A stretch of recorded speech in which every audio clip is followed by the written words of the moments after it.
Je viens de me faire agresser dans le métro parce que je suis handicapée et que ça se voit pas, mais c'est trop. En fait. Je comprends pas, j'ai rien demandé.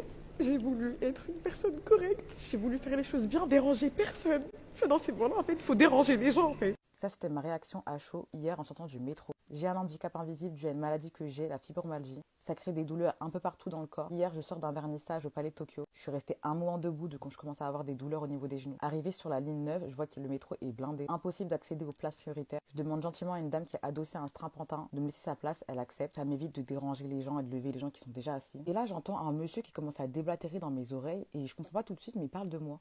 Il commence à dire, je comprends pas les gens irrespectueux comme ça, mal élevés, mal éduqués. Pourtant, les règles sont simples quand il y a du monde dans le métro, on s'assit pas. Il continue à diffamer sur moi. Et du coup, je l'interpelle et je lui dis, vous parlez de moi? Le culot, il dit oui. Et il continue son même discours. Je lui précise que je suis handicapée et que j'ai une carte prioritaire, qu'il faut savoir se taire quand on sait pas la vie des gens. Il a le culot de me gueuler dessus, excusez-moi, je ne savais pas, maintenant, on arrête là. Il a eu le culot de me répondre que je lui manquais de respect en lui répondant. Il a dit la phrase de trop. La première chose que vous avez fait assis, c'est de regarder votre téléphone. Vous n'avez pas du tout l'air handicapé. Ils donnent la carte vraiment à n'importe qui. Ah, parce que les handicapés n'ont pas le droit d'utiliser leur téléphone. Les handicapés n'ont pas le droit de vivre, n'ont pas le droit d'être maquillés ou bien habillés. À ce moment-là, deux femmes interagissent en disant mais vous dites n'importe quoi et c'est vous qui lui manquez de respect depuis tout à l'heure. Il s'est senti tellement bête quand les gens ont commencé à le juger qu'il ne s'est jamais remis en question et continue à me gueuler dessus.